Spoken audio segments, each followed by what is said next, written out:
Be strong.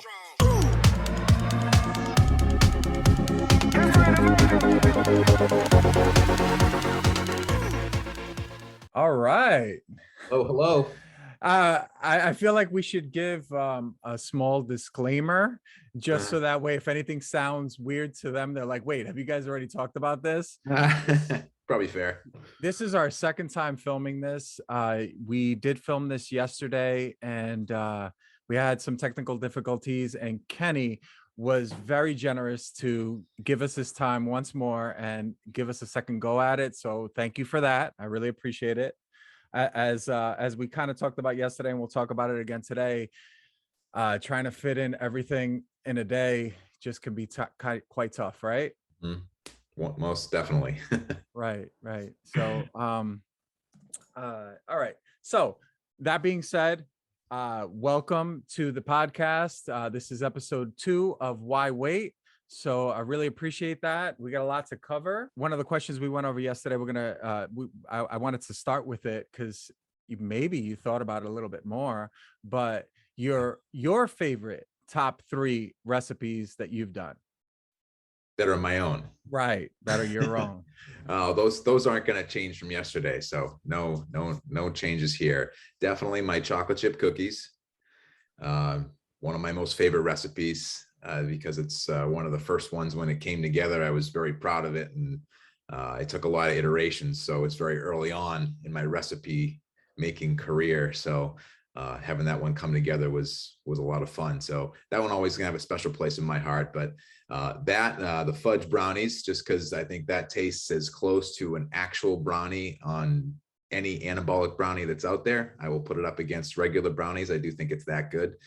And if we get away from the sweets, the Sonic grilled cheeseburger copycat recipe that I did, definitely my favorite. Feels like you're having that fast food experience with none of the guilt. So that's one of the ones that I really like about that one in particular as well. So yeah, those are my 3. Disclaimer, Kenny has a ton of recipes. I have not tried any of those 3. I've reviewed a few of your recipes on my channel. I've tried a bunch of different recipes that you have. I got to put those on the list for sure.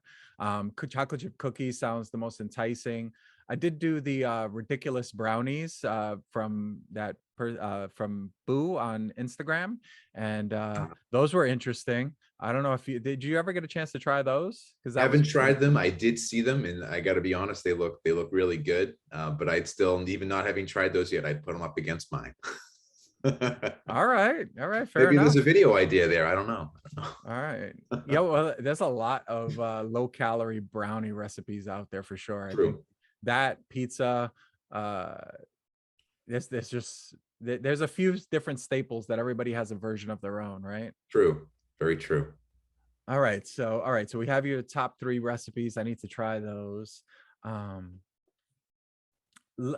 let's get into time management. We spoke about this yesterday. Sure. Yeah. Family, job, and passion for YouTube, and trying to manage all those things and not go crazy. Yes, that's the goal. That's the goal. Not always an easy task. I know there's a lot of folks on YouTube that maybe aren't a parent yet. And we knew that YouTubers tend to trend younger. But there are family people out there. So we're not the only ones doing it, you and I, but definitely, with the way schedules fill up, especially when there's children involved, it can be very hard to do that plus a job, and then find the time to basically do another part-time job, you could say, at the least a part-time job in YouTube. When you think about the time that goes into each video, when you think about maybe filming for 2 hours and then editing whatever you just filmed for another 2 to 4 hours, you think about where those hours fit in the day, and it's not always easy to find them. It usually can turn into late nights or early mornings, right, for however you can manage it based on your schedule with work and family. So it truly is a challenge, but I think when it's something that you enjoy doing, as I do, enjoy creating the recipes and enjoy the the creation process of doing the videos, and to a certain extent the editing, although that part can get a little tedious at times, as I'm sure you can agree. It ends up being worth it, but finding the time, definitely a challenge. Definitely a challenge. Well, you had mentioned to me that your editing process is somewhere for a video between like 2 and 4 hours, right? Yes. Okay. Yes. And I'm sure that when you first started 150 some odd videos ago, it was Mhm. probably much longer. Absolutely. I mean, when I think back to my first few videos even, and I watch them and they're not even edited down as much as I would edit them down today, and they still took me, probably like, for one video I'd be editing for days. Whereas now I can cut it down to 2 to 4 hours, and coming up with that process, I think is key. Once you do enough of the videos, you kind of know how you're going to edit them, and you have your kind of setup and your routine. And you go through and you do something like the talk track first, and then you do the overlay work and the sound effects after, and really you're able to lock in on certain tasks of editing the video. I think it helps it go quicker. But initially, I mean, I think what any YouTuber would tell you when they first started, they didn't know what they were doing.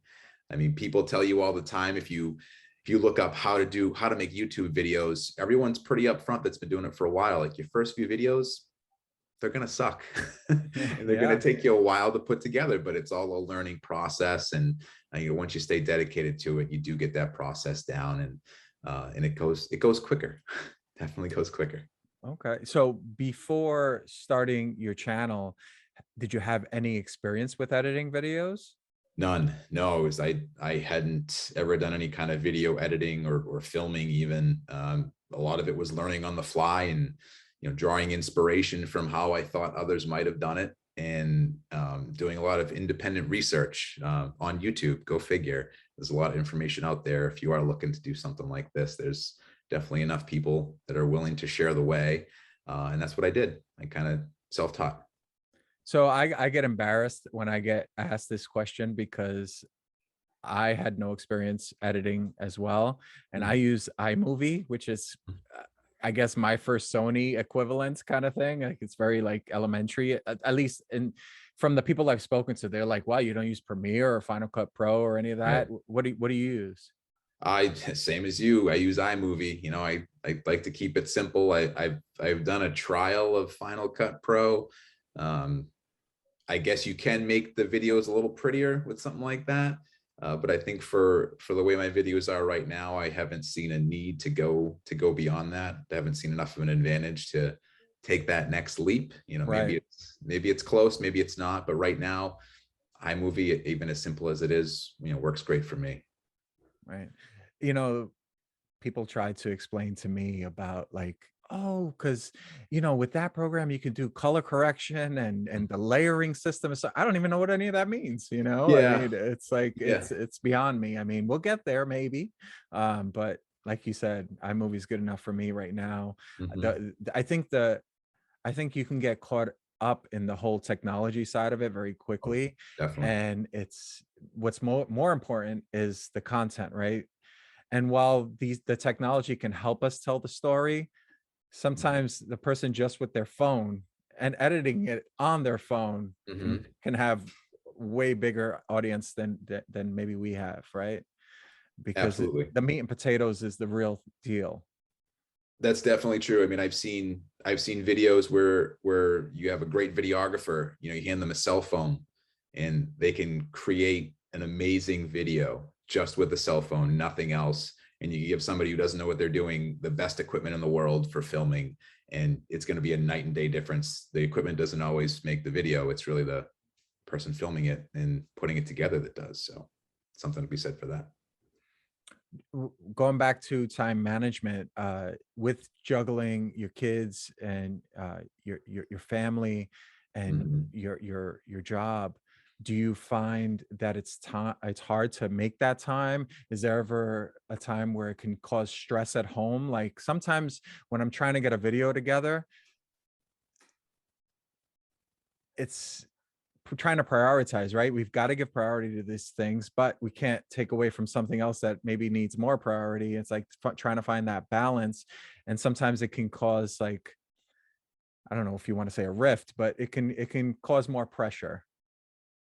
Yeah, I mean, in terms of having to get that video out and Well, find yeah, the. find the time to get the creativity going, get Mhm. put the ingredients together, your timeline, your video, your editing. And then Sure, sometimes you sure. got that honey-do list Right, that's got to get done. And right. then you've got your what actually pays the bills, you got to get that done. And then your Correct. kids got to get that Yeah. done. And so is it hard to keep that all together? It is, all the things that you're talking about there, YouTube ends up being at the bottom of the list of things that get done, right? Because like you said, those other things, they take priority. They're up here. YouTube's kind of right here. And it's a balancing act because you don't want to take away from those other important things like your family and your work and things like that. And finding that balance without getting to a certain state of burnout. I know that for a while, before I took my small break, I was trying to get 3 videos out a day, and I mean, a day, 3 videos out a day. That's Greg Doucette level. 3 videos out a week, and that was Which is a super lot. challenging. It's a lot. It's a lot of late nights, and it's a lot of early mornings. Trying to find that time, at least in a situation that I'm in, and probably very similar to a situation you're in as well. Just trying to find those extra hours in the day, because the size of my channel, it's not going to be enough to sustain a family. So other things have to take priority first, and this is kind of something you have to do, is like almost like an add-on, and find that extra time where you can. Right, right. I mean, for sure. I mean, you never know, right? In an ideal world, it can be the main, but Sure. that's that hoop dreams, Right, exactly. right? And you can't do it like as we spoke about yesterday. You can't do it thinking that's the only, like, that can't be the main motivation. The Mhm. passion's got to be there, and you've got to have Mm, bigger reasons to do it, right? Of lives you're going to change, give definitely. people better habits, set them on a different path overall, where they can eat better and have an Oreo donut at a fraction of the calories. And if it gets an 8 out of 10, as far as over the one from Dunkin' Donuts, I mean, Right. you've won. Absolutely. Absolutely true. It's yeah, for sure. uh Also, even though it is at the bottom of your list, you can tell so much that you have so much passion for YouTube. You have a big passion for what you're doing. You can tell that you're having fun with it. Hmm. So I just want to put that out there. I think that that's why you have such a big for me, big following. And it's just continues to grow, and you can take 3 months off, and like you said, kind of pick up right where you left off. So I think that's there's something to be said about that. I don't think a lot of people could do that. Yeah, I mean, I appreciate you saying that. That's a big compliment. I mean, I guess I didn't even know when I first started creating videos how they were going to go. I know that I wanted to share, some healthier habits, if you will. Um, and then it just turned into something where the creative juices got flowing, and I figured out how to create these recipes out of things that I liked, that I wanted to make healthier. And like you said, if it's, and like Greg always says, if it's an 8 out of 10, then that's a win, because it's going to keep you on track to what your lifestyle goals are, while still allowing you to enjoy the foods that you like to eat. And I think that's what's most important for people. Most people fail with a lot of nutrition and diet plans because it works for a while, but it's not sustainable. And in terms of the anabolic world, I think a lot of the things that are put together are stuff that you can eat forever, and that's what's great about it. Right. Cookbook. Yeah. A lot of people have cookbooks. Mhm.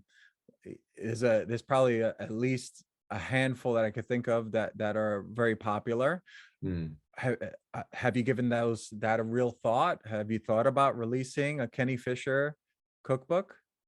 I did, in, going through the process of creating the cookbook. You'll hear Greg say every often that it takes so much time to put a cookbook together. You have no idea how much time it takes, and you wouldn't think so. You'd think you just put a picture of the recipe up, you write out how to do it, and boom, a recipe's done. But when you think about formatting and editing and making sure the instructions are all correct and all the ingredients are listed, I went through that process, probably put about 6 or 7 recipes together, and it took a long time. A long time. And maybe there's an easier way to do it that I'm just not aware of. But once I started weighing the time it would take for me to put into something like that, and what would come of it, it was something that I more or less decided at the time wouldn't be worth it. Whether that gets revisited or not, we'll see. But right now, the Kenny Fischer cookbook has been put on hold. Okay. Well, I'd like to see that come to fruition, even if it's not in the next 6 months to a year. Maybe it's in the next 5 years, because obviously you just keep creating recipes, and that's gold. And a lot of people would like that in some sort of format where, because as we talked about yesterday, people want these things written down. While it's great to watch a video once or twice, they want to go back to some sort of written format where they can just view everything and have it kind of saved away. So at first, when I was doing videos, I didn't put that in the description. And I would get people harass me like, hey, you need to put the ingredient list in the description. And I didn't learn to cook this way. When I first started out on YouTube, I knew nothing about the kitchen. I learned from watching people and you just emulating exactly what they're doing. And that's how I kind of learned how to cook. And I didn't see value in that written format. And enough people started telling me, hey, you need to do this. You need to do this. And I started doing it. And I get a lot of comments where people are like, oh, thank you, that was very helpful. People screenshot it, they save it, whatever it is. Yes. And so I've come to realize, just like when you're in school learning, there's a lot of people are visuals, in different ways. People are auditory, what have you. So yeah, I mean, a cookbook, I'm sure a lot of people would vote thumbs up on that one. Well, I think we touched on a little bit yesterday. Maybe doing it over time is something that might be more manageable. Right.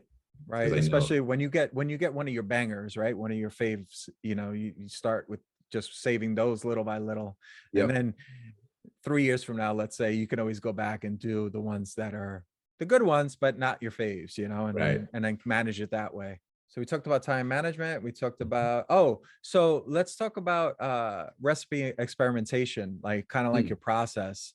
Sure. So is it TikTok? Is it seeing someone else's video and saying, hey, I could do that better? Get us inside the brain of Kenny. Yeah, I mean, sometimes it's inspiration through things that you see early on.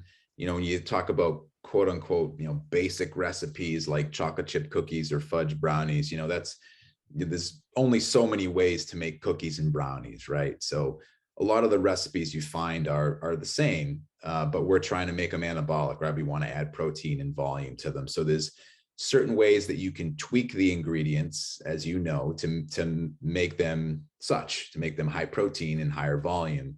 So I think a lot of it early on was just taking basic recipes and playing around with the ratios to make the macros better, but also make it taste good. And early on, that was a bit of a challenge. There was a lot of wasted flour and 0-calorie sweetener and things like that was tasted and thrown away almost immediately. But I think over time, you figure out what works, and you kind of come up with, well, okay, for X amount of flour, I know that I can add X amount of casein protein powder, and it's going to work. But it's all a big trial and error, no matter what. I mean, I would actually say never does a recipe work on the first try. It always takes at least a couple, right? Because you can make it taste okay, but you don't want it to taste okay and then have people make it, because they're going to come back and let you know that it was okay. I want it to be at least that 8 out of 10 or better. I try to strive every time for at least a 9 out of 10. So I guess just experimenting through basic recipes to figure out ratios, and then just, seeing what other people have put out there and how, whether it's anabolic or not, any type of recipe. Well, let me think about what would I want to eat, and then how can I improve upon that to make it healthier, to make it higher in protein? What can we substitute in? What can we add in to make it that way? And then it's just, putting the thinking cap on, getting in the kitchen and playing around with the ingredients until you find the right match. And that's, in a nutshell, long nutshell, that's my process. Okay. All right. Do you ever find that you'll have a moment where it's like ideas are dry, right? Like they're just like, I don't have the next idea.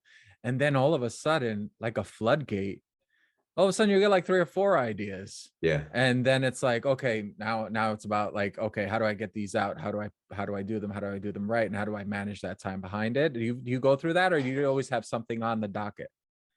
I mean, I feel like it's always searching for ideas is always a Google search away. And just there's endless amounts of desserts or things that I would want to eat. Sometimes it could be as simple as driving down the street and I see a fast food sign and I'm like, ooh, that looks really good. How could that be made a little bit healthier? Right. How could we make that work? Is always the question I'm asking myself in my head. No matter whatever recipe I see, I'm always wondering, how can we make that work? And it's just the way my mind's kind of been drawn into thinking about food, really, overall. So inspiration comes from all different places, And when you get these ideas, do you have like a system where you like have a notepad in your phone where you like jot them down so you don't forget them for later, or do you just kind of just have it in the brain and you're good to go? Yeah, so I have a running list of videos to do. And if I see an idea or I think of an idea, I put it in there immediately. And it just kind of goes into a queue of when are we going to start this one? And how are we going to think about that experimentation process? And I go from there.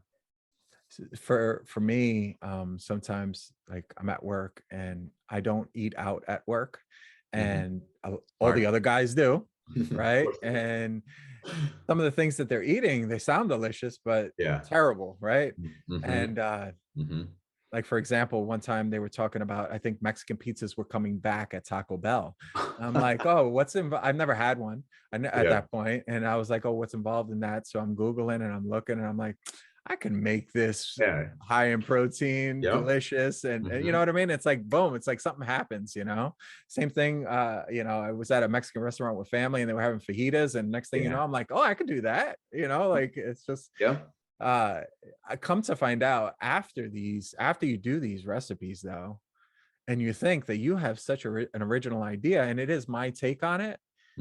It's not so original, because I've like YouTubed post and I realized, holy crap, there's dozens of people trying to make this like a similar recipe to me. Right. So I feel scared. I don't know if you ever feel that way because of like what happened with Rem. Right. Yeah. I like, we better make sure ours is totally different. You know what I mean? Like, I don't know if you feel that way, where it's like, it could be similar. Here's the thing that I like to do to kind of prevent that is I'll give credit if I see something I would never copy a recipe, but if I draw inspiration even from a visual from somebody, I will say in the front end of my video that inspired by such and such, whether it's a little bit or it's a lot, no matter how much it is, because that's really where the idea came from, and it was inspiration. So to me, not necessarily, it doesn't come down to just copying some ingredients, but also, what drew you to think of making this? Why? What spawned the idea? And I think it's important, and Rem's situation kind of highlighted the importance of that in a major way. But I think it's always important to tell people what, it's kind of like telling a story too. Like, how did you come up with this idea? People probably breeze over that part of the video. But for myself, I feel like I'm obligated to say, I got this idea from X. Yeah, And and it's being fair, right?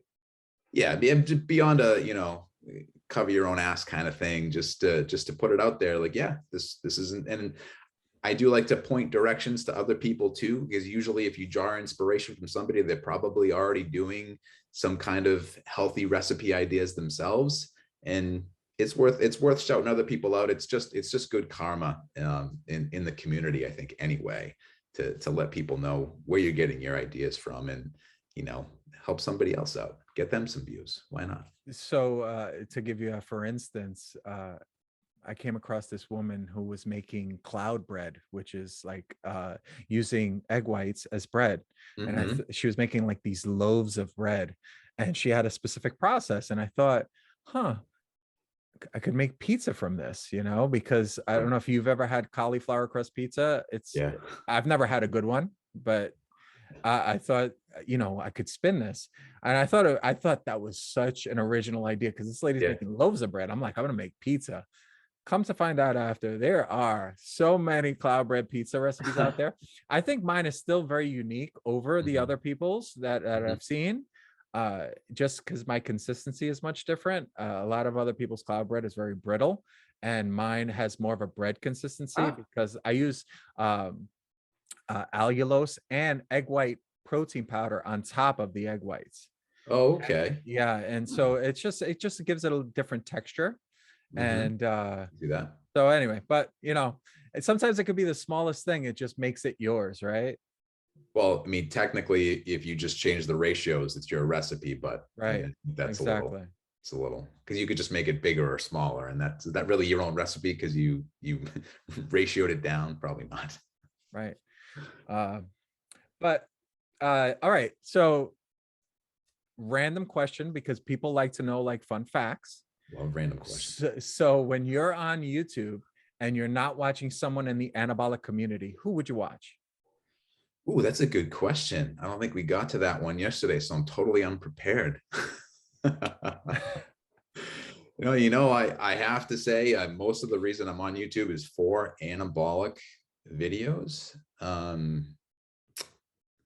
So, I don't know if I have a good answer for that. I know, trying to go back in I watch a lot of, if I'm not watching something fitness related, I'm usually watching, No, it could be fitness related. You can give me that. It's just not anabolic related. yeah, see, it's mostly anabolic related in the Okay. fitness world. But I guess like some tech channels that I would watch would be like this, my second category go to. I don't know if anyone's heard of him out there, but Flossie Carter's got a great channel. He Oh reviews yeah. everything in the Right. technology world. And speaking of entertaining, you'd be hard pressed to not be entertained by watching him review something as simple as a speaker, because he is that good at breaking it down and making it fun. Right. Eat with the cat and everything. Yeah, I know him. Yeah, yeah. With the cat, for sure. It's definitely something that I can get caught, going through, not just down his videos one after the other.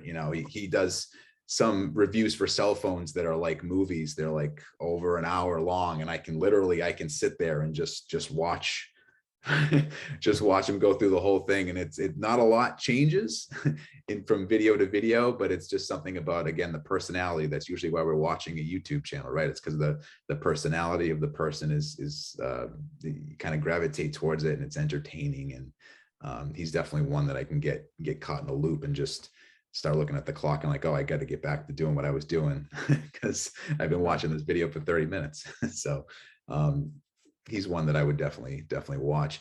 I think some of the finance ones that are out there are good. What's his name? Graham Stephan is one Okay. that I watch quite a bit. He's got some good facts. Yeah, I mean, then it's mostly, it's a lot of, I'm going through my YouTube right now here.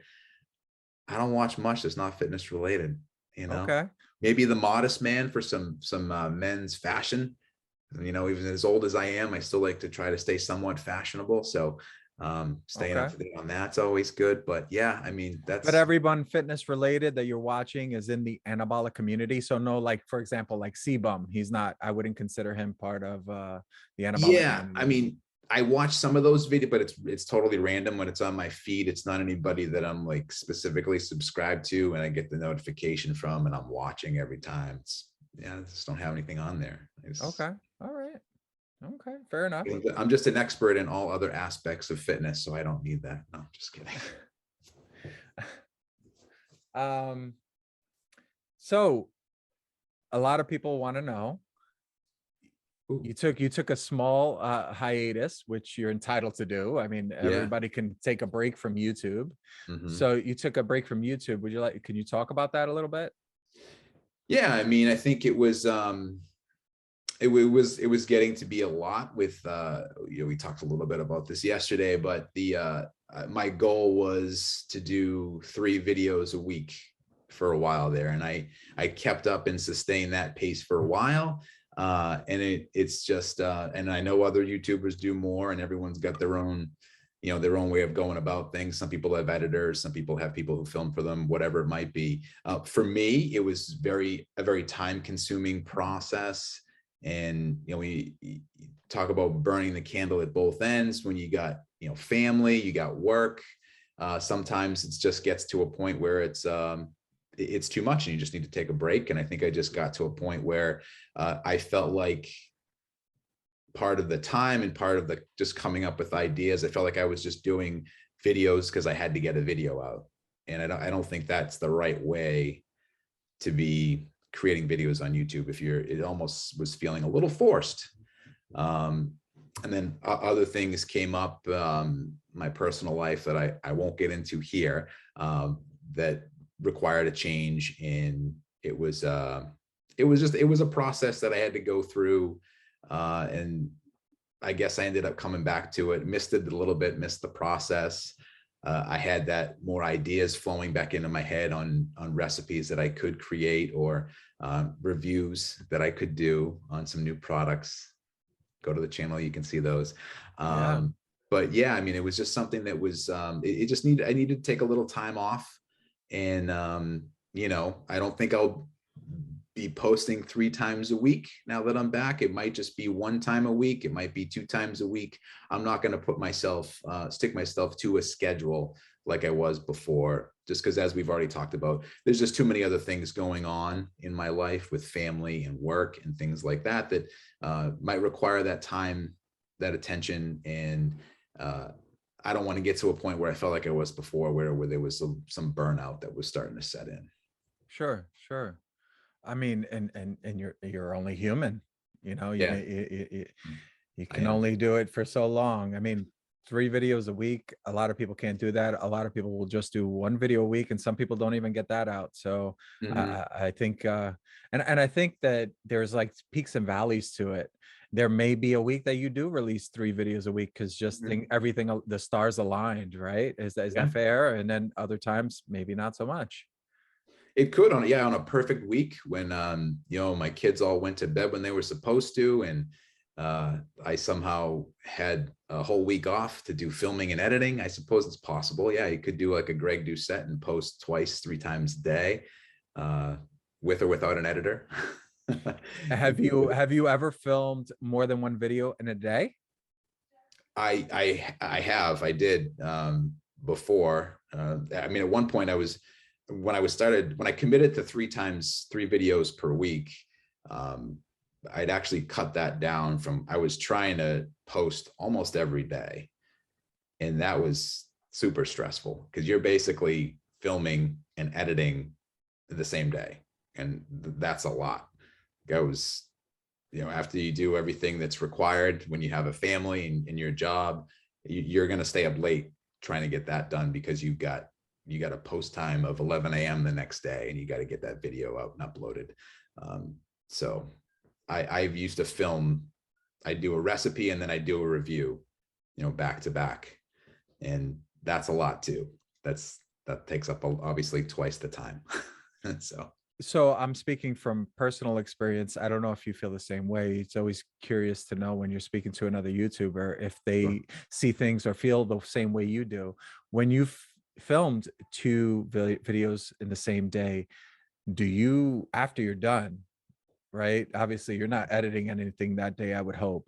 But do you feel like You are. mentally? I Oh, was. you were? Oh my gosh. When I was doing 2 a day, just to break in here for a second, when I was doing 2 a day, I would film, and then while something was cooking, I would be pulling the memory card out, and I would be editing. I would start the video editing process because I saw a video on how people vlog, and that's how they actually edit their vlogs to get them out on time. They'll edit as they go. And that's what I was trying to do, just to keep up. So if there was something that was cooking for 30 minutes, it was cooking and I was editing for 30 minutes. So just to Wow. try to keep up the production. Did you not feel mentally exhausted at the end of the day?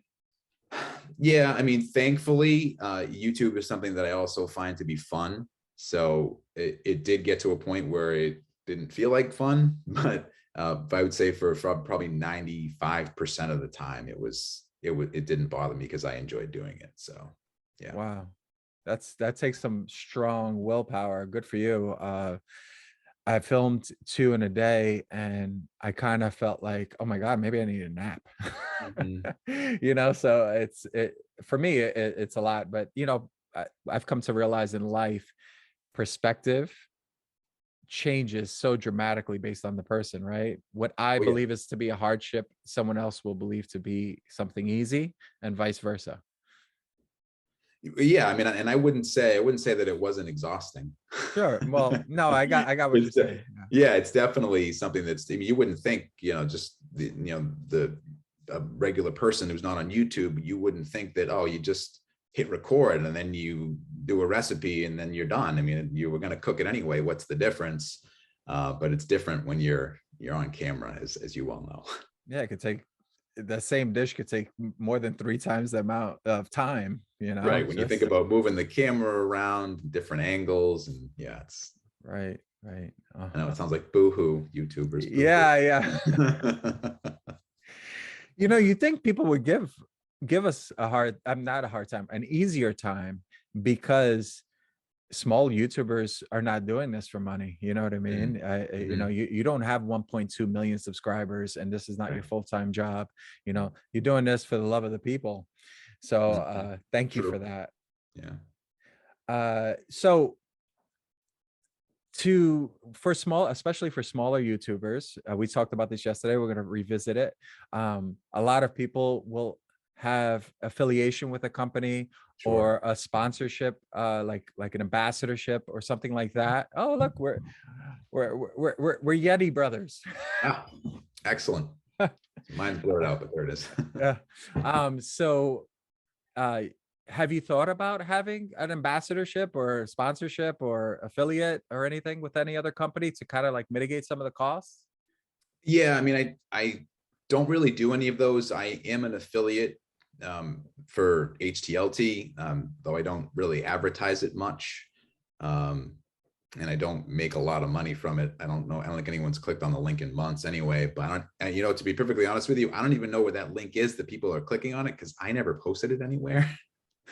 But one month, it was months ago, I don't get it anymore. I think Greg kicked me out of the program actually.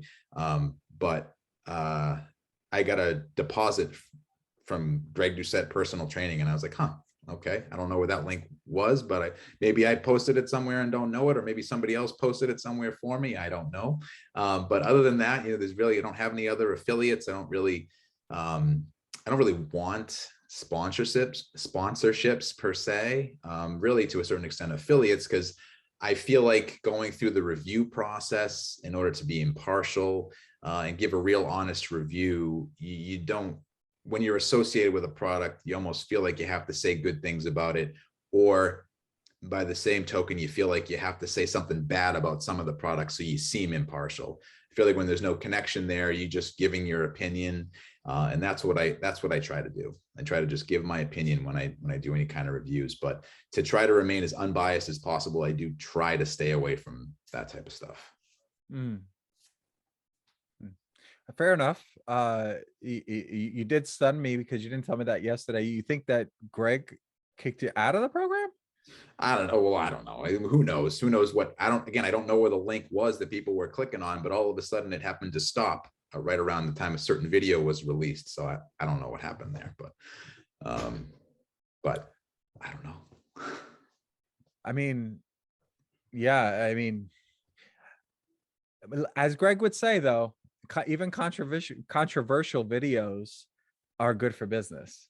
Yeah, you know, and I don't think he did. I don't think he did. I think it's Right. just probably a fact that it's just Greg's got so much on his plate, to be perfectly honest. He doesn't care what I'm doing. It's just I'm not even on his radar. I mean, I understand to an extent what you're saying, but he's also, like you said, even when you had less than 1,000 subs, he was commenting on your videos. He's commented a few on mine. Yeah. You've had a product or two that you didn't agree with. I've had, you know, his Seco bar review, I didn't agree with. I didn't, I didn't have such great reviews on it.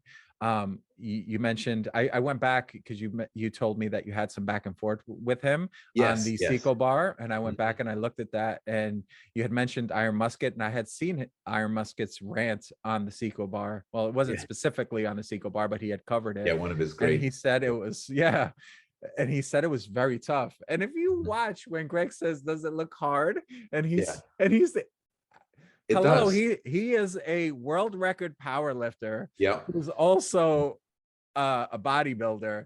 He's pretty strong, and he looked like he was struggling to peel it apart. Hey, you know, you got to defend that line when it's your product. I get that. But I'm sorry, the bar is hard. It's harder than most bars. It's harder than last time. It's not because it's frozen. It's just a harder bar than most. Harder than last time. It's not impossible to eat. You'll get a great jaw workout eating it.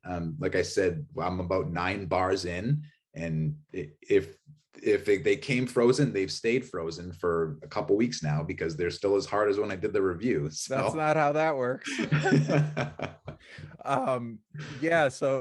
It's definitely hard, but he did also state that and we talked about this yesterday, that when he makes his score bars, he freezes them and he likes to chew them really hard. So that's his perspective. We were just talking about perspective. True. That's his perspective. He likes a hard bar. And so to him, it's not hard. To him, that's maybe the texture he's looking for. And he wants it for you to take longer to eat it. But I don't think the masses are agreeing with that. Well, he doesn't say that either. He says that about his score bars. He literally says the Seco bars are not hard. That's true. You got a bad batch, or I'm not sure what the manufacturing process is like, just to summarize a few of the comments that he had. I'm sure if I put a lot of sugar and fat in my bar, it wouldn't be as hard, but you know, whatever it might be. It's just, in my opinion, the bar that it's been compared to, the Anabar, is just a superior bar. I know that people aren't happy with the macros on that, but you know, if you can't fit another 70 to 90 calories into your nutrition plan, you're probably doing something wrong. I'd go with the bar that tastes good. Theoretically, in life, though, as someone who is trying to look for the lowest calorie, highest volume stuff, mind you, I do love Anabar. I've got cases of it in my house right now. But normally, like when it comes to, let's say, cheese, and you have 2% versus fat-free, there are times that I'll say, you know what, it's not worth 2% tasting better. I'm going to go fat-free in this particular case. There are times, but when it comes Seco versus Anabar, Anabar is going to win, in my opinion, all day. Have you ever tried Grenade Carb Killer? Yes. What did you think of that? I thought some of the flavors were good.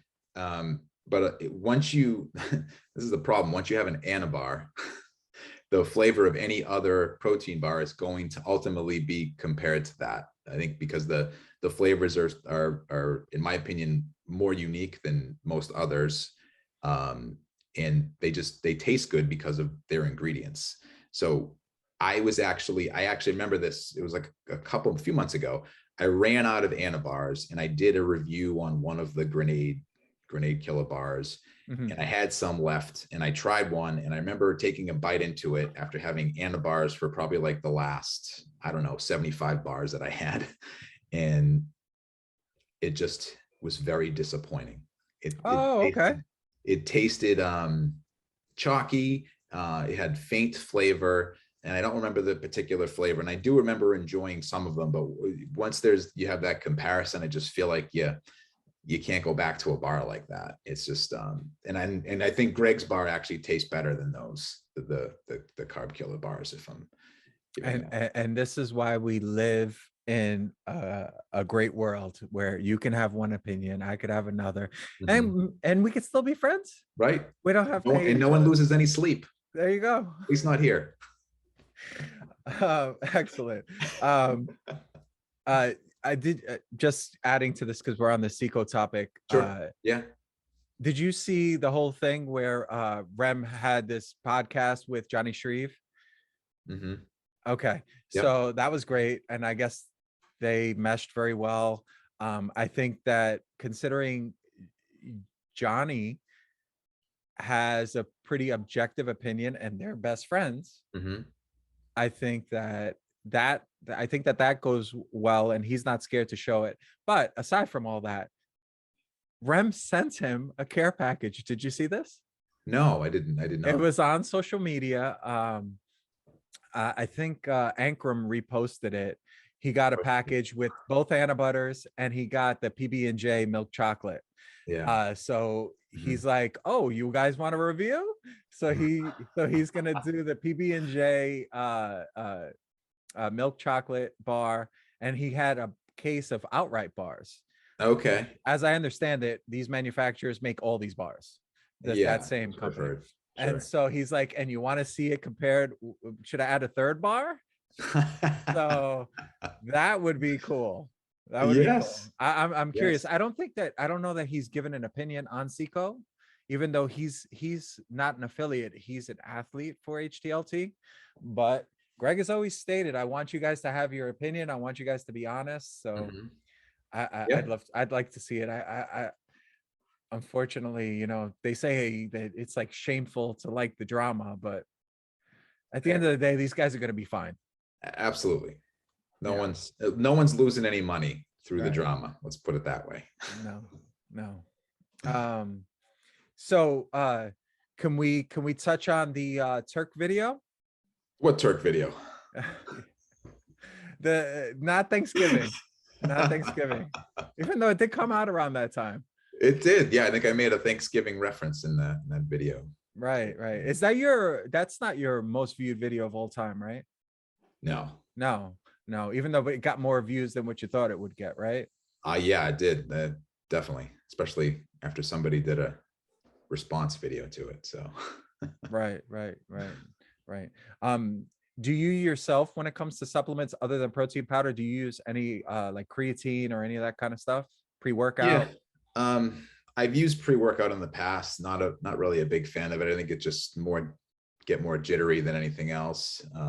I'd rather have a cup of coffee before a workout, to be frank. I've used creatine on a pretty regular basis, and that's gotten good results from that. But other than that, it's been pretty much that and protein powders for supplements for me. Maybe when I was younger, I might have had a couple other things, supplement wise, nothing illegal, but yeah, from supplements, I tried all the GNC stuff probably when I was, younger, but now that I'm better educated, I tend to stay away from that kind of stuff. Okay. So pre-workout's not a regular thing for you. It's something you would use very seldom.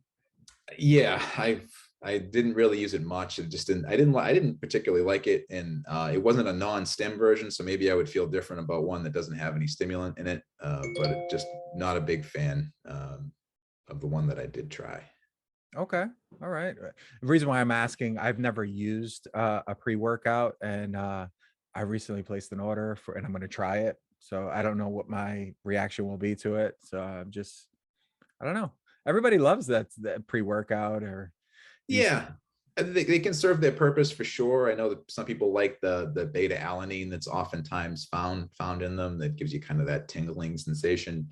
But yeah, I mean, for me, it's just I didn't see enough of an advantage to have it make sense to keep using it versus how I felt during having it. So right. Coffee could get it done, or good enough, I guess. For me, yeah. Okay. So we talked about staying impartial and not having a sponsor or really much affiliation other than that. Have you ever thought about, giving your loyal subscribers another way to support you, like Patreon? I've thought about it, but I don't know. I'm not a big fan of those type of services. It does People, it feel weird to like basically like do you feel like yeah. maybe you're asking for something? Well, yeah, I mean, I feel like you're asking people for money to help support you. Um, and then that's kind of what a job is for. Right. I feel I know a lot, some people are in a position where either they're not old enough or don't have, I don't know, a means of getting a job.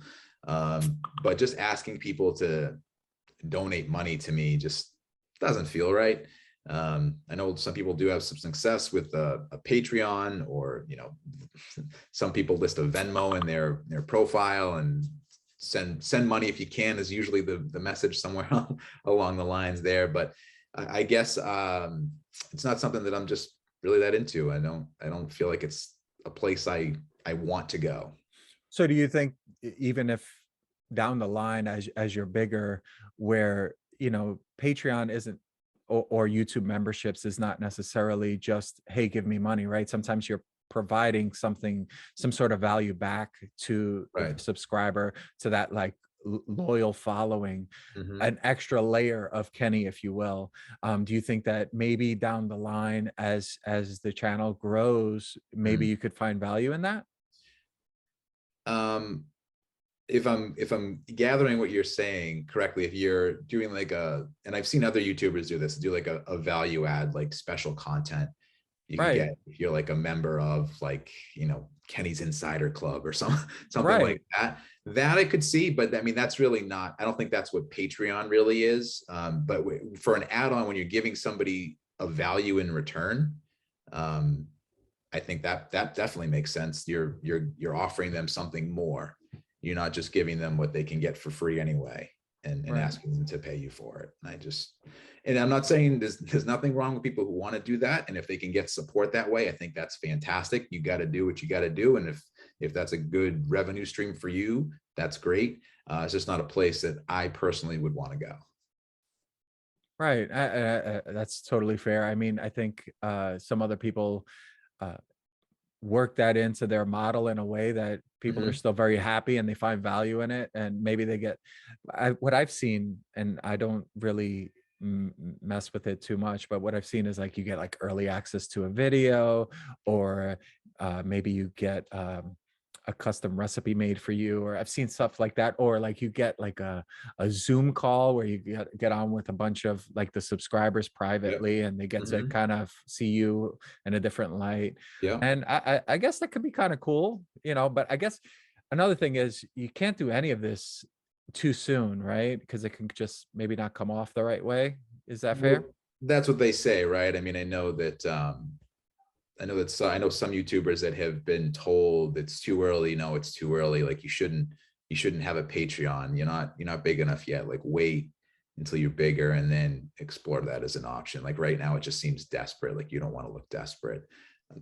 I mean, anybody should do what they feel like they want to do, but I do like the value add idea for something like that. That's probably the only avenue I would consider at this point, is give people something extra that you want them to pay you for. Like if it's an extra video that nobody else sees except for the private group, or like a live stream access, Zoom call, like you mentioned, where you can kind of get like an off-camera live look at the person and conversational type of thing. I think there's value there to the person, where they feel like they're getting something more than just send me money.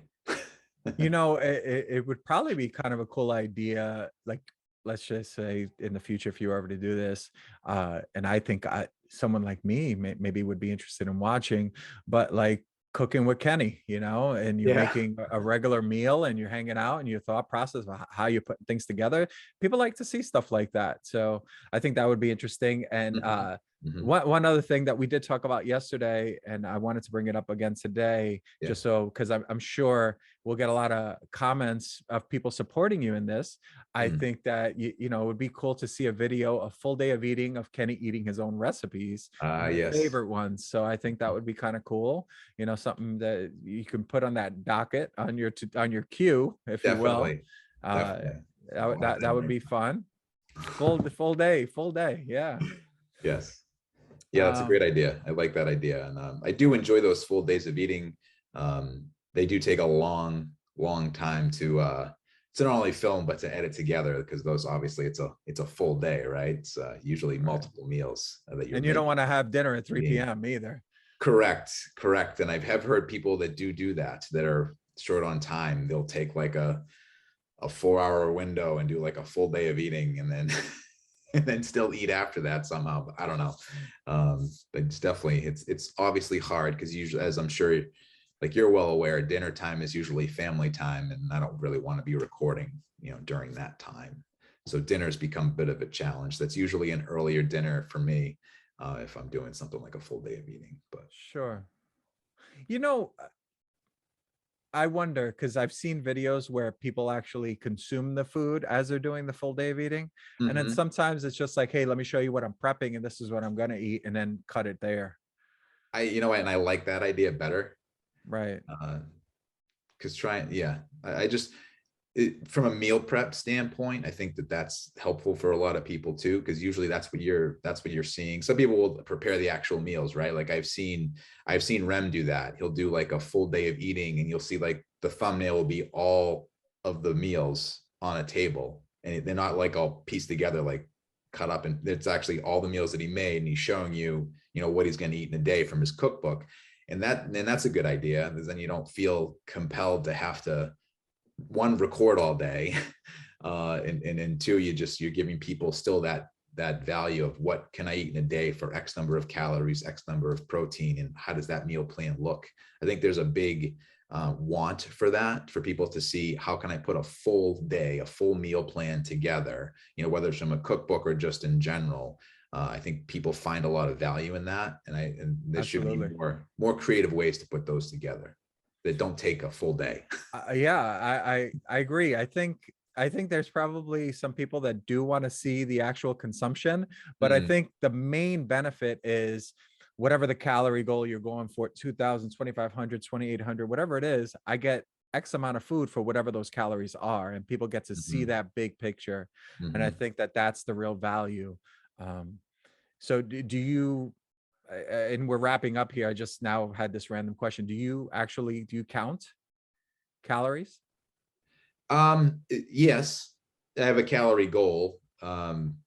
It's usually a range. It's usually somewhere, depending on, what I'm doing for the particular time of year, somewhere between, 2,000 and 2,500 calories, thereabouts.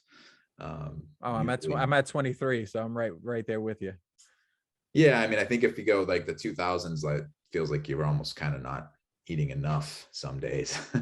But as we know, you fill it, volume of food can make a big difference as well. So if you For have those sure. higher volume foods, then you feel like you're eating 2,500 calories and you're only eating 2,000 calories. But I like to give a range of at least 200 to 300. Well, maybe not 300, but around 200 calorie swing either way, just to give yourself, unless you're trying to be super strict because you're going to step on stage somewhere, or you're doing a photo shoot or something. I mean, I don't think you need to be that crazy about picking a specific calorie goal, and you're going to stick to that no matter what. It's really not feasible, because you probably don't, even if you're weighing everything out. I mean, that's you have to weigh every single gram to really know Right. everything that you're having.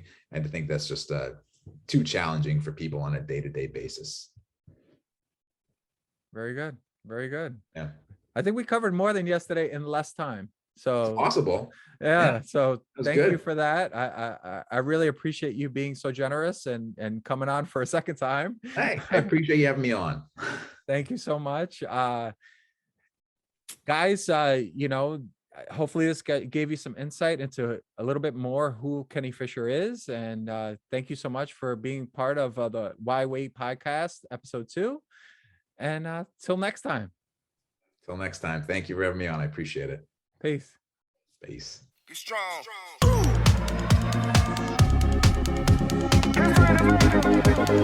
strong.